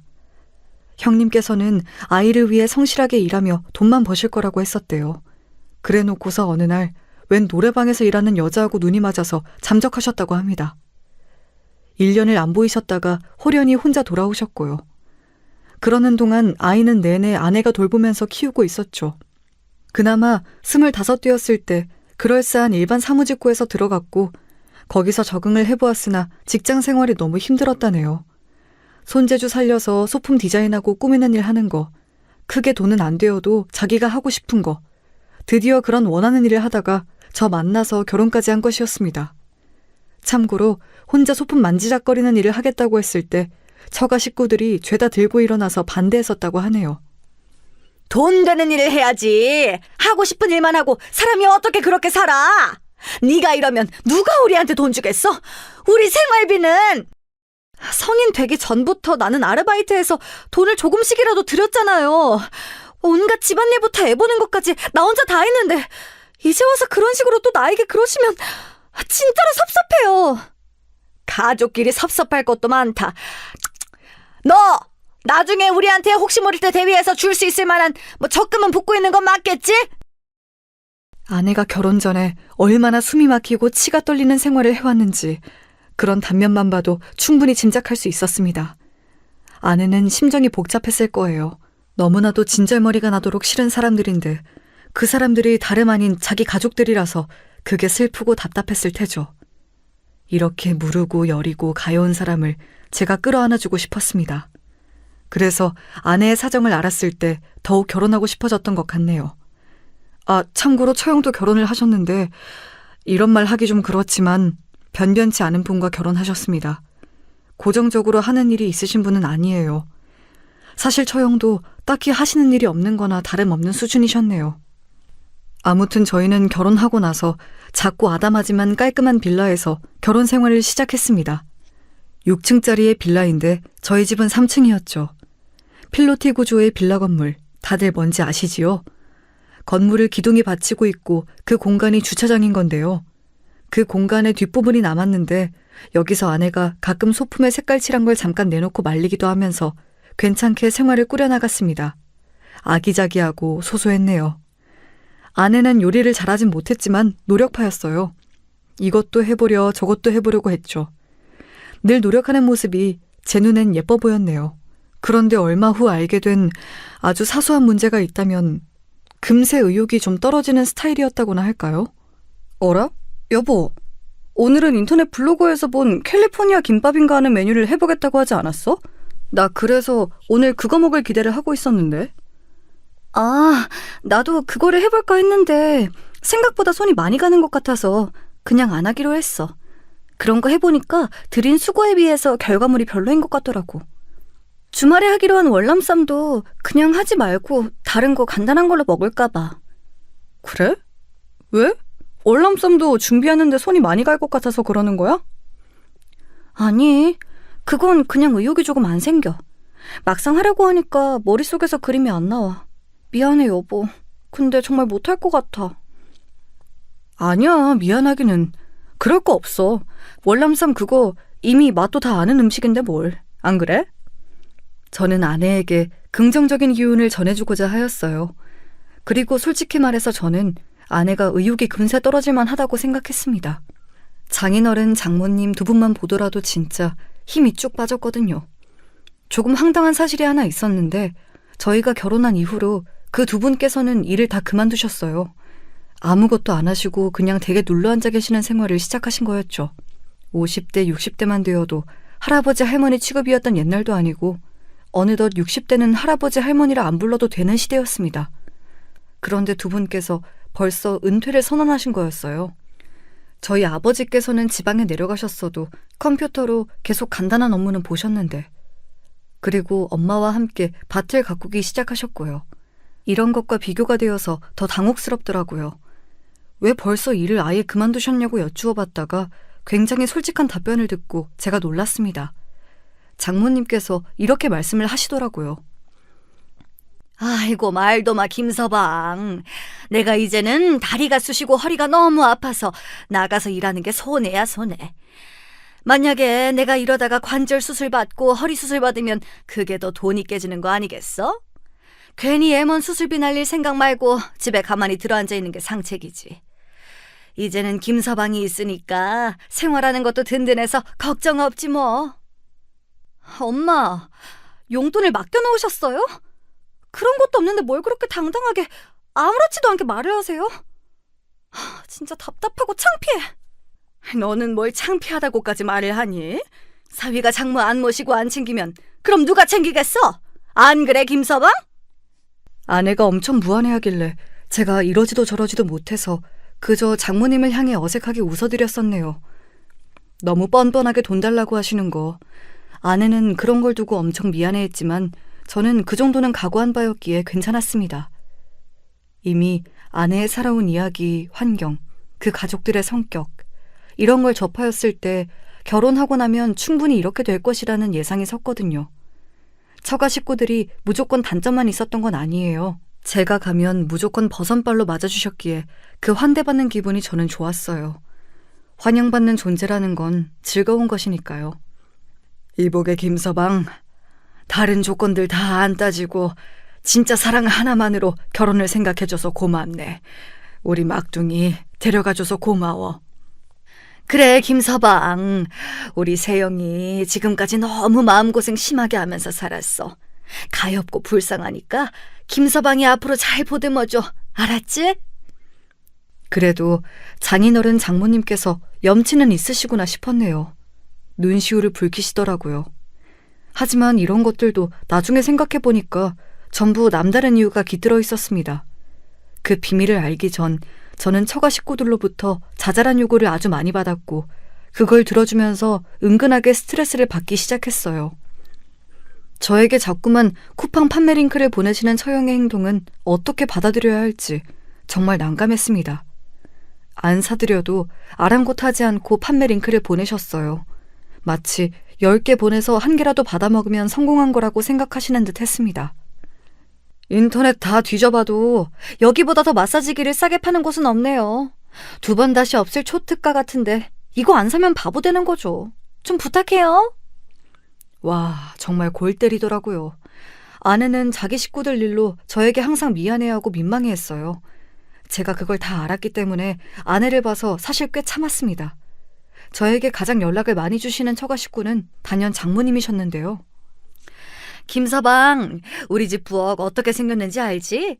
위아래로 선반이 달랑달랑거리는데 언제 한번 리모델링을 하면 좋겠다고 늘 생각만 해왔거든. 김서방이 어떻게 좀 괜찮은 곳 알아다가 해줄 수 없을까? 예? 리모델링이요? 제가 그쪽으로 잘 알지를 못해서 문외한인데요. 너무 갑작스러운데 일단 생각은 좀 해보겠습니다. 자꾸 이거 해달라 저거 해달라 뭐 사달라 좀 봐달라 이런 이야기를 엄청 많이 저에게 하시더라고요. 김서방, 내가 평생에 명품이라는 걸 한 번도 들어본 적이 없는데 요새 텔레비전 드라마에 나오는 중년 배우들마다 왜 그렇게 명품 가방들을 들고 다니는지 내가 이 나이 들어서 갑자기 욕심이 나려고 하네. 나는 보는 눈이 없어서 우리 김서방이 알아서 좋은 걸로다가 하나 사서 보내주면 안 될까? 정말 죄송합니다만 장모님, 저 역시도 보는 눈이 없어요. 그리고 명품 가방을 사드리는 건 지금 제 상황에서는 어려울 것 같습니다. 거절하는 것도 솔직히 마음이 얼마나 불편했는지 모르겠습니다. 또한 장모님께서는 안부를 그렇게 자주 물어보셨어요. 그리고 특이한 건 질문이 꼭 이랬습니다. 그래 김서방, 오늘도 둘이 별 문제 없이 잘 지내고 있지? 둘 사이에 별일 없지? 네, 장모님. 어제도 말씀드렸지만 저희 잘 지내요. 당연히 잘 지내요. 다른 건 몰라도 저희 두 사람 사이는 항상 문제가 없습니다. 계속 똑같은 안부 질문을 들으니까 저도 슬슬 짜증이 났죠. 저보다 아내가 더 스트레스를 받았던 것인지 뭔지 언제부턴가 자꾸만 깜빡깜빡하는 증세를 보였습니다. 어떤 프로그램을 보겠다면서 텔레비전을 켠 다음 멍하게 고개를 갸웃거렸고요. 뭘 꺼내러 간다더니 막상 냉장고 문을 열고서는 그게 뭐였는지 생각이 안 나서 발을 동동 굴렀어요. 그러더니 창밖을 기운 없는 표정으로 가만히 내다보는 행동을 시작했습니다. 며칠째 창 밖을 계속 내다보고 있으니까 저도 점차 당황스러워졌죠. 밖에 뭐가 있는 것도 아닌데 그만 쳐다보는 게 어때? 그렇게 아무것도 안 하고 단지 창밖만 쳐다보고 있는 거 시간 아까운 것 같아서 그래. 여보, 마침 말 잘했다. 나 아무래도 창밖에 누가 있는 것 같다는 생각이 들어. 바깥이니까 당연히 뭔가가 있겠지. 내 말은 볼만한 게 없다는 의미였지. 진짜 아무것도 없다는 의미는 아니었어. 알잖아. 아니야, 자꾸 시선이 느껴져서 그래. 누가 우리 집을 쳐다보는 것 같고 불안한데 커튼을 안막으로 바꾸면 안 될까? 바꾸는 건 별로 상관이 없지만 그런데 밖에서 여기를 볼 수 있을 만한 각도가 아니야. 당신이 밖에 있다고 가정을 해봐. 여기가 보이겠는지. 그러나 아내는 불안해서 어쩔 줄 몰라 했고 저는 결국 직접 밖에 나가서 사진을 찍어줬어요. 아주 살짝 실루엣만 보이는 정도라는 걸 확인한 아내는 그제서야 가슴을 쓸어내렸죠. 저는 아내가 아무래도 스트레스가 너무 심해서 이러는 것 같다는 생각을 했어요. 아니나 다를까 잠시 후에 아내가 가족 얘기를 하면서 울었습니다. 나도 사실 계속 생각이 많아. 가족들에게 화도 나고 미안하기도 하고 하여간 감정이 복잡해. 미안할 일이 뭐가 있다고 그래. 다들 너에게 미안해 해야 맞는 거지. 쇳불도 단김에 빼랬다고 당신 이참에 아예 식구들하고 연락 끊기로 해. 중요한 거 있으면 나를 통해서 하면 되니까. 당신은 아예 연락 딱 끊어. 번호 지금 다 차단해. 충동적이긴 했지만 한 번쯤 취해봐야 할 조치라고 생각했어요. 저는 처가 식구들을 향해 저희 두 사람이 어엿한 성인인 만큼 알아서 잘 우리끼리 살아보겠다고 말을 했고요. 다들 알아들은 줄로 저는 대충 그렇게 믿었어요. 그런데 이튿날 처형이 또 저에게 쿠팡 판매 링크를 보냈더라고요. 죄송한데 저 이거 결제 못 해드립니다. 필요하시면 알아서 구매하세요. 너무하네. 이거 고작 39,000원밖에 안 하는 거고 철제 수납장 지금 꼭 필요한 건데 고작 그 가격이고 꼭 필요하시면 직접 구매를 하셔야죠. 제가 딱 잘라 거절을 했더니 처형이 저한테 엄청 욕을 했습니다. 제가 놀라서 심장이 막 뛰었네요. 그런 와중에 잠시 후 장모님 연락이 와서 괜히 흠칫했죠. 우리 막둥이 세영이가 요새 잘 지내는지 모르겠네. 기분이 안 좋아 보이지는 않지? 둘 사이에 별 문제 없는 거지? 아무래도 내가 얼굴을 보고 싶은데 세영이가 내 번호도 싹 차단을 해놔서. 장모님, 막둥이라고 할지라도 어엿한 성인이 된 지 오래이고 이제 결혼한 사람이에요. 정신적으로도 독립할 수 있게 장모님께서도 협조해 주세요. 그게 맞는 거예요. 그랬더니 아무 말씀 못 하시더라고요. 처가 식구들 때문에 하여간 머리가 아파서 집에서도 두통을 앓고 있었는데 제 눈에 아내 휴대폰이 눈에 들어왔어요. 카메라 부분에 스티커가 붙여져 있더라고요. 당신 카메라는 왜 다 가려놨어? 그러면 사진을 못 찍잖아. 여보, 중국에서 이런 거 다 해킹하는 거 알아? 우리를 다 보고 있을 거야. 방지하기 위해서는 카메라를 가리는 게 최고야. 여보도 가렸으면 좋겠는데 아직 강요는 못 하겠고 마음이 안 좋다. 세상에, 제가 애써 놀란 티를 지웠지만 그때 경악하고 말았어요. 보통은 그런 생각을 머릿속으로만 하는 것에 그치지 현실로 이렇게 대처하는 경우는 잘 없잖아요. 특이하더라고요. 한 번 인식이 그렇게 되자 저는 점차 아내가 정상범주는 아닌 것 같다는 생각을 하게 되었습니다. 생각해보면 그렇게 행동하는 게 결코 일반적이지 않았어요. 그런데 아내한테 병원에 가보자고 말을 할 엄두가 안 나더라고요. 결혼 생활이 생각과 달라서 솔직히 저도 버겁고 힘들고 여러 가지 생각이 들었지만 겉으로 애써 티 안 내고 버티고 또 버티고 있었어요. 그런 마당에 아내가 정신적으로 문제가 있는 것 같다는 말을 꺼내면 문제가 정말 되어버릴까봐 겁이 났어요. 문제를 삼지 않으면 문제가 되지 않는다는 표현이 떠올랐죠. 애써 불안을 저는 잠재웠어요. 아내의 특이한 행동을 봐도 과민 반응을 절대 안 주었고요. 그러던 어느 날 제가 씻고 있는데 거실에서 텔레비전을 보던 아내가 비명을 지르는 거예요. 제가 놀라서 나가봤더니 아내가 거실 바닥에 무릎을 꿇은 채로 절규하고 있었어요. 뉴스 속보 때문에 드라마가 하다가 지금 끊겼어. 중요한 장면이었는데 뉴스 속보? 이걸 내가 언제 틀어달라 그랬어? 이런 건 보겠다 안 보겠다 선택지를 주고 해야 하는 거 아니야? 좀 진정해. 저런 속보는 금방 끝나. 드라마에 놓친 그 부분도 다시 틀어주겠지. 그리고 인터넷에 검색하면 다 나오니까 재방송도 있고. 지금 내가 놓쳤다고. 이해가 안 돼? 이해를 못하겠어? 여보, 왜 이렇게 답답하게 굴어? 나 솔직히 당신 말이 이해가 안 돼.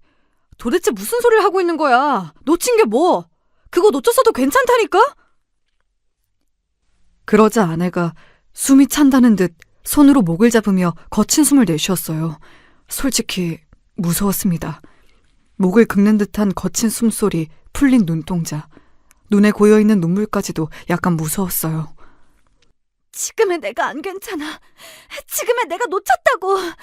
나중에 본다고 한들 그건 지금의 내가 아니잖아. 아내가 분노를 터뜨렸고 저는 그날 제 잘못이 뭔지도 인지하지 못한 채 그저 사과를 했습니다. 아내가 숨이 넘어가도록 절규를 하는데 그 앞에서 사과를 안 할 순 없었어요. 그리고 눈치를 보다가 제가 조심스럽게 병원 이야기를 꺼냈죠. 뭐? 병원? 무슨 병원? 내가 환자라고 생각해? 아니야. 내가 감정적으로 민감하고 예민한 것뿐이야. 충동적으로 굴어서 아까 미안했어. 나는 우리 여보 덕분에 내 인생이 행복해졌어. 알지? 여보는 내 은인이야. 정말 고마워. 늘 그렇게 생각해. 아내의 말을 듣고 저는 또 덥자 싶어졌어요. 아내가 행복하다는데 제가 뭘 어쩌겠나요? 그러나 아내는 점차 무기력해져 갔습니다.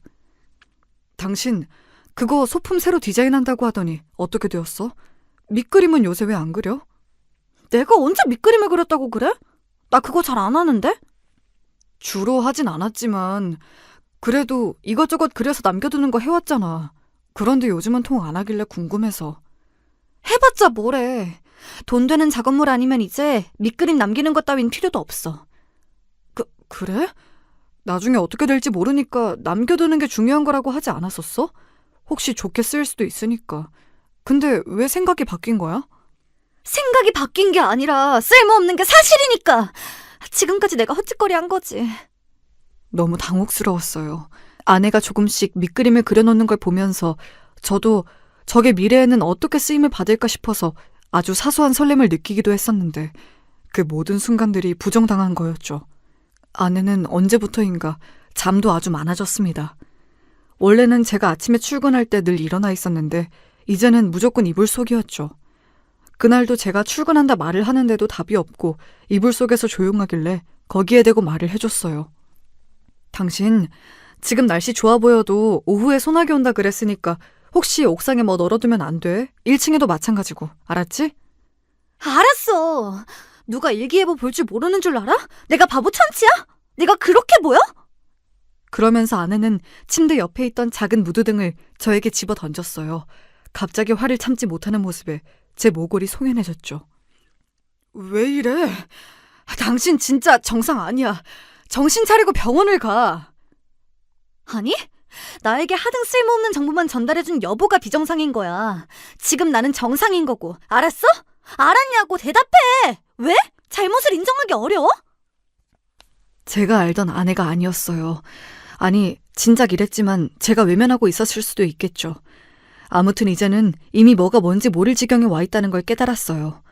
서서히 진흙 속으로 아주 느리게 빠져들어서 뒤늦게 발걸음을 떼려고 하지만 이미 발은 진흙에 깊숙이 박혀있는 감각이었네요. 제 생에 그렇게 찜찜한 출근길은 없었을 거예요. 퇴근 앞두고 장모님께 문자가 왔는데 그렇게 반가울 수가 없었습니다. 한번 들르란 내용이었는데 저는 웬일로 사절하지 않았어요. 그리고 저녁에 처가로 향했습니다. 아내 얘기를 좀 하고 싶어서 그랬어요. 저 사실은 집사람이 요즘, 아니, 요즘이 아니라 꽤 됐는데 많이 불안정해 보입니다. 그러자 좁은 처가 거실에 찬물을 끼얹은 듯 분위기가 냉랭해졌어요. 그러더니 아무도 저의 그 말에 대해 대답을 안 해주는 거예요. 이거 너무 이상하잖아요. 저는 그걸 듣고 싶은데 장모님께서는 저에게 자꾸 반찬 싸주신다 그러고 처형은 물건 결제해달라 그러고 장인어른께서는 갑자기 텔레비전에 몰두하시고 이게 뭔 상황인가 싶었습니다. 그냥 소득 없이 발길을 돌렸는데 형님께서 저를 따라 나오셨어요. 그러더니 저에게 불쑥 다가와서 제 외투 주머니에 뭔가를 넣고 급하게 돌아서셨습니다. 다시 집 안으로 뛰어 들어가시는 그분을 제가 잡거나 말릴 새가 없었네요. 하여간 모든 구성원이 다 특이하다는 생각을 새삼하며 저는 집에 다 도착하고 나서야 주머니를 뒤져봤어요. A4 용지가 2번 접혀있는 거였는데 펼쳐보자마자 저는 빌라 입구에서 주저앉았습니다. 엄청난 내용이 적혀 있었거든요. 조울증 고위험, 양극성 정동장애 라는 무시무시한 진단이었습니다. 손이 덜덜 떨리더라고요. 형님께 바로 연락드렸죠. 우리 막둥이 세영이 불쌍한 애야. 그런데 내가 남자 대 남자로서, 그리고 웬 이상한 여자한테 잘못 걸려봤던 남자로서 동지애를 딱 한번 발휘해봤어. 그거 내가 찾아서 건네준 거 알려지면 나는 큰일 나. 제발 함구해줬으면 좋겠어. 부탁할게. 그런데 본인 하실 말씀만 하고 끊으시더라고요. 다시 전화해도 안 받으셨고요. 제가 한숨을 푹푹 내쉬다가 빌라에서 나오던 사람하고 부딪혔어요. 6층에 사는 사람의 친구인지 여기에 종종 놀러오는 남자였죠. 부딪히는 바람에 종이가 떨어졌는데 그 남자가 주워줬습니다. 매너가 좋더라고요. 그런 시시콜콜한 감상을 하면서 저는 집 안으로 들어섰어요. 아내가 평소 먹지도 않는 옛날 과자를 사놓은 게 바로 보이더라고요. 그 종이를 보지 않았다면 또 왜 저럴까 였을 텐데 이제는 모든 게 무서웠습니다. 더 이상한 건 제가 왔음에도 아내가 휴대폰만 들여다보면서 킥킥 웃고 있단 사실이었죠. 마치 만나는 사람이라도 있는 것처럼요. 당신 바람이라도 났어? 내가 왔는데 아는 척도 안 하고 즐겁게 휴대폰이나 보고 있네. 여보 왔어? 나 그냥 재밌는 것 좀 보느라 그랬어. 미안해. 그러면서도 계속 휴대폰만 보네. 나 할 말 있는데. 아주 중요한 질문이야. 그래, 질문해. 나 듣고 있어. 뭐길래 그래? 당신 혹시 말이야 정신병력 있어? 그거 숨기고 나하고 결혼한 거야? 그러자 아내가 휴대폰을 쥔 손을 천천히 놓으며 귀신이라도 본 것 마냥 겁에 질린 눈동자로 저를 응시했습니다. 그 텅 빈 눈빛에 저는 소름이 돋아났지만 애써 아무렇지 않은 척했어요. 아니, 여보. 갑자기 그게 무슨 엉뚱한 소리야. 왜 내가 정신병력이 있어? 그냥 내 생각이고 짐작이야. 없다는 거지? 그러면 내일 당장 나하고 병원 가자. 가서 진단 받아보자. 진료 기록도 다 떼어보자. 당당하면 그럴 수 있지? 그러자 아내는 거실 바닥에 털썩 주저앉더니 이내 오열하기 시작했습니다. 아주 빌라 건물이 떠나가라 시끄럽게 울더군요. 저는 그런 아내를 달래주지 않을 수가 없었어요. 간신히 진정시키면서 회유했죠. 지금 운다고 해결될 일이 아니잖아. 뭐라고 말을 좀 똑바로 해봐. 여보, 이제 내가 싫어졌지? 실망스럽지? 나한테 정신병력 있다는 생각은 왜 하게 됐어? 내가 의심스러웠어? 결정적인 계기는 뭐였어? 지금 그 겁에 질린 표정은 뭐야? 나 그냥 죽을까? 지금 죽으면 여보가 편안해질까? 나도 편안해지겠지? 그리도 와다다 쏟아진 아내의 말에 저는 혼비백산하였습니다. 말도 말이지만 그 눈빛, 소름이 확 끼쳤어요. 시시각각 사람의 인격이 변하는 듯 보일 정도였습니다. 저는 겁에 질린 티를 내지 않으려고 했죠. 왜 그런 극단적인 말까지 해? 제발 그러지 마. 우리가 평소에도 대화가 안 되는 건 당신이 그런 식으로 말을 해서 그런 거야. 내 잘못이구나. 나는 나에게 잘못 없다고 해주는 사람이 좋은데 여보는 나를 힘들게만 하네. 그럼 우리 이혼할까? 여기까지만 할까? 저도 모르게 그 순간에 본심이 튀어나왔습니다. 저 스스로도 놀랐어요. 그런데 아내가 다음 순간 손으로 자기 스스로의 뺨을 때렸습니다. 말릴 새도 없이 연속으로 3번을 내리치더군요. 세상에, 그만해! 뭐하는 짓이야! 그런다고 해서 당신이 나 속이고 결혼한 게 없어져? 이미 나하고 이혼하려고 작정을 다 한 거잖아. 내가 모를 줄 알아? 여보, 그러지 마. 나 받아줘. 나 용서해줘. 나 잘못 없어. 내가 아침에 계속 퍼질러 잔다고 그거 못마땅하게 쳐다봤지? 그래, 내가 그것부터 고칠게. 동네 파리바게뜨에서 아침 아르바이트 구하던데 나 그거 당장 시작할게. 아침부터 나가서 일하고 사회생활하면서 돈도 벌고 오후에는 나 하던 작업 성실하게 하고 저녁밥 맛있게 차려놓고 여보 퇴근 기다릴게. 나한테 한 번만 기회를 줘. 아내가 울부짖으면서 말을 쏟아냈어요. 와, 정신이 하나도 없더라고요. 그런데 아내가 이렇게 나온 이상 제가 어떻게 더 밀어붙일 수가 없었어요. 상황이며 분위기가 다 그랬어요. 그리고 아내가 저를 속인 것은 맞으나 정신병력이 없다고 거짓말을 말한 건 아니었고 그냥 은폐를 했을 뿐이었으니 이혼으로 단번에 이끌 자신도 없었습니다.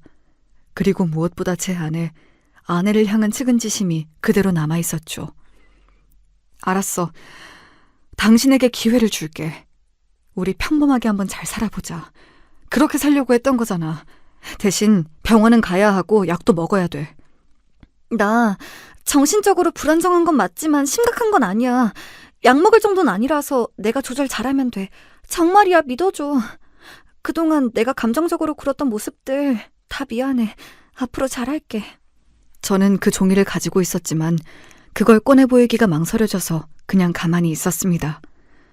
저하고 멀쩡히 연애하다가 결혼했으니 작정하고 좋은 모습 보이면 정상적일 거라고 생각도 들었고요. 하지만 이미 균열이 난 것을 되돌리는 방법은 없었어요. 그걸 저는 며칠 만에 체감했습니다. 5분 사이에도 울다가 웃다가 하는 아내, 저를 죽일 듯이 째려보았다가 다음 순간에는 저를 애틋하게 바라보는 아내를 어떻게 대해야 할지 알 수 없었네요. 무엇보다 제 자신이 우울해지고 있었어요.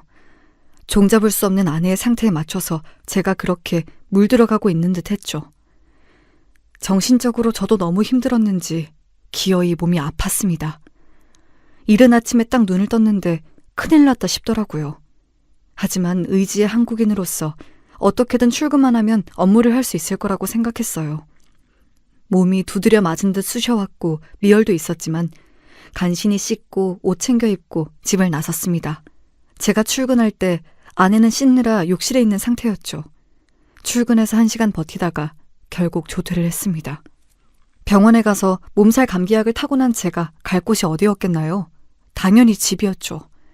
그 시간은 아내가 빵집에서 아르바이트를 하고 있을 시간이었기 때문에 저는 막연하게 집에 아무도 없을 거라는 생각을 하면서 도착했습니다.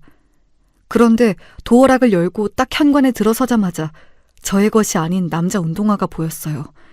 게다가 안방 쪽에서 들려오고 있는 남녀의 커다란 대화 소리, 웃음소리 같은 것들이 저에게 즉각 확신을 심어주었습니다. 지금 이 순간 이 집은 제 아내가 바람을 피우고 있는 현장이라는 것에 대한 확신이었죠. 저는 그때 아픈 것도 잊고서 성큼성큼 빠른 걸음으로 안방에 들이닥쳤어요. 그러자 제 눈에 보이는 광경. 부부 침대 위에 아내가 다른 남자와 나란히 누워서 신나게 떠들고 있는 모습이었어요. 긴밀한 남녀 사이에서만 나오는 분위기였습니다. 여기가 파리바게뜨야? 한다는 아르바이트가 이거야? 대단하네. 정말 멋지네. 그래, 애초에 아르바이트 한다는 것도 거짓말이었구나. 신용만 한 거였어. 여보? 지금 여긴 어떻게? 아니, 대체 회사는 어쩌고? 내가 지금 여기에 왜 있는지 그거나 궁금할 때야? 당신이 일반적인 사람이었다면, 그런 와이프였다면 내가 간밤에 계속 아팠다는 거, 오늘 출근할 때 컨디션이 너무 나빴다는 거 전부 눈치챌 수 있었을 거야. 자기 남편의 몸 상태도 모르는 와이프하고 계속 살려니까 고역이었는데 이렇게 과감한 외도의 현장을 발각 당해줘서 정말 고마워. 그동안 아르바이트 한다고 해놓고 이러고 있었겠구나. 아니야, 그거 아니야, 여보. 정말로 아르바이트를 했었는데 사장이 나랑 안 맞는다고 나를 자른 거야. 나 억울하게 잘리고 너무 힘들어서 잠깐 기댈 곳이 필요했어.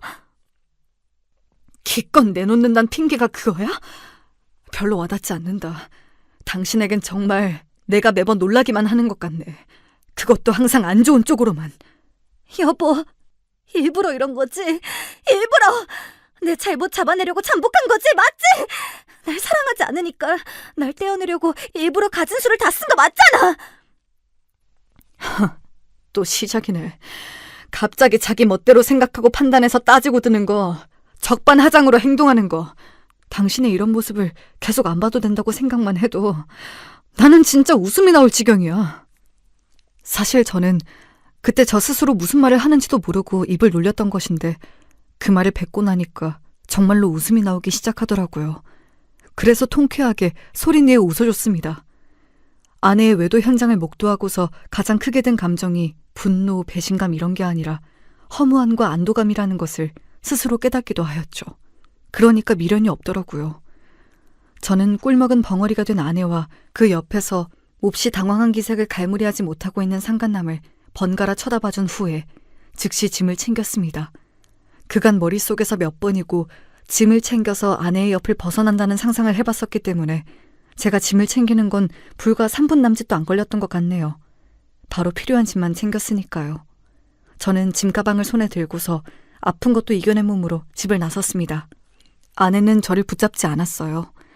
상간남과의 관계가 아내에게는 꽤 마음에 든 모양이었죠.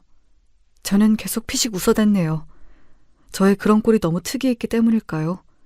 엘리베이터를 타고 내려갔는데 저를 앞질러 계단으로 먼저 내려온 상간남이 거친 숨을 몰아쉬며 건물 입구에서 저를 맞아주었습니다. 뭡니까? 지나가게 비켜주시죠. 불쾌합니다. 잠시만요. 제가 염치불구하고 도저히 한 가지 안 여쭤볼 수가 없어서요. 그때 문득 깨달았어요. 저보다 확실히 어려 보이는 이 상간남을 이 빌라 건물에서 마주친 적이 몇 번 있었다는 사실을요. 6층에 살고 있는 사람의 친구였어요. 함께 맥주 같은 걸 사들고 올라가는 모습을 제가 몇 번 본 적이 있었습니다. 그러면서 제 아내와 안면이 텄을 테고 그러면서 부적절한 관계로 발전했던 거겠죠. 기가 막히더라고요. 그쪽은 화도 안 나시는 건가요? 어떻게 실실 웃으면서 바로 손가방에 짐만 딱 챙겨서 나가실 수가 있죠? 유부녀하고 노란한 주제에 알량한 호기심은 채우고 싶으신가 봅니다. 진심으로 제 아내하고 잘해보고 싶으신 거라면 네, 어디 한번 잘해보세요. 응원은 못 해드려도 회방은 안 놓을 테니까. 빠른 시일 내로 이혼할 겁니다. 이미 결혼한 여자하고 노란한 거 제 잘못이고 부끄러운 일 맞아요. 하지만 맹세코 그쪽에서 저에게 적극적으로 자꾸 접근을 해오고 작정하고서 꼬여야 되니까 반쯤은 못 이긴 척 넘어가 준 것뿐이었는데요. 지금 당신의 독특한 반응을 보니까 제 감정이 돌연 진심이 되려고 하네요. 이토록 건조하고 무신경하고 애정이 없는 남편을 두었으니 너무 외롭고 힘들었겠죠. 그래서 기댈 곳 어디라도 찾으려다 보니까 제가 눈에 들어왔던 거겠죠. 저는 착각에 빠져서 열변을 토하는 상간남을 보며 짧은 고민을 하다가 이내 손가방에서 종이 한 장을 찾아들었습니다. 그것은 형님께서 저에게 주신 종이었죠. 저는 그걸 상간남에게 건네준 다음 유유히 그 옆을 스쳐 지나갔습니다. 만약에 상간남이 저와 부딪혔던 그때에 종이를 펼쳐봤다면 아내와 놀아나지도 않았을 것이란 생각이 들더군요. 종이를 곧장 펴본 그 상간남이 비명을 내지르면서 달리기 시작했고 저를 추월해서 더 빨리 빌라와 멀어졌습니다. 어쩐지 말하고 행동하는 게 너무 개성있더만 그게 개성이 아니라 병이었어? 무조건 도망가야 돼. 무조건 두 번 다시 엮이면 안 돼. 그 상간남이 미친 듯이 그런 소리를 중얼거리며 멀어지는 걸 제가 분명히 들었습니다. 저는 헛웃음을 흘리며 그 종이에 적혀 있었을 글자를 떠올려 봤어요. 그건 바로 아내가 병원에서 받은 조울증 진단이었습니다. 그 내용을 보자마자 소름이 쫙 돋아났겠죠. 제가 그랬듯이 말입니다. 저는 그런 엄청난 여자에게서 벗어날 기회를 잡게 된 것이 다행이라 여기며 하늘에 감사했네요. 이제 한 줌의 미련도 남아있지 않은 상태였던 거예요. 저는 그제서야 일련의 일들을 부모님께 알려드릴 수 있었습니다. 그동안은 제가 부모님 가슴에 대못을 받고 제 고집대로 한 결혼이었기 때문에 힘들다 어쩐다 이런 말씀 일절 안 드리고 살았었죠. 부모님께서는 기함을 하셨으나 어찌됐든 제가 이혼만 한다면 다행이라고 여겨주셨어요. 그리고 아내의 연락을 받았는데 분노에 차 있는 목소리였습니다. 여보, 어디 갔어? 아예 집을 나가버린 거야? 완전히? 잠깐 나가는 게 아니라 아예 나가는 거라면 나와 한마디 상의라도 해야 하는 거 아니야? 당신이 나에게 100번 사죄를 해야 할 상황인데 웬 상의? 당신은 역시 정상이 아니야. 정상이라면 이렇듯 뻔뻔하게 굴 순 없어. 그래, 나 정상 아니야. 아픈 환자야. 그러니까 여보가 나를 봐주고 배려해주고 이렇게 해야 하는 거 아니야? 여보, 아무래도 의심스러워. 그 남자가 아까 그렇게 나가더니 내 연락을 안 받고 내 번호를 차단한 게 너무 공교롭네. 그 남자, 여보가 고용한 스파이 같은 거지? 일부러 나를 바람 피우게 만들어서, 그래서 약점 잡고 이혼하려는, 그게 애초에 여보의 계획이었던 거 맞지? 아내가 씩씩거리며 물어오는데 등줄기가 오싹해졌습니다. 그런 식으로 생각을 할 수 있다는 것 자체가 아내의 비정상적인 상태를 강하게 증명하는 셈인 것처럼 느껴졌어요. 더 상대해봤자 저만 손해일 것 같아서 굳이 반박하지 않고 연락을 끊었네요. 형님께 마지막으로 짧은 이야기를 들을 수 있었어요. 좋지 못한 가정 환경 때문에 그렇게 된 것이라고 생각할 때도 있었지만 사실 그건 유전인 것이라고요. 저 형도 미약하게 정신적으로 문제가 있다고 하였습니다. 또한 장모님의 친언니와 사촌오빠 되시는 분들도 정신과를 다니신다고 하였어요. 아내는 원래 정신과 약 먹는 걸 지독히 싫어했는데 저와 결혼하면서 이제 됐다는 마음으로 끊었던 것이었고요. 모든 게 일목요연해지면서 한편으로는 참담해지더라고요. 저는 치열한 과정을 거친 끝에 이혼을 해냈습니다. 인생의 쓴맛을 제대로 체험했죠. 그 후로는 돌다리도 두드려보고 건넌다는 심정으로 매사에 조심하며 사네요.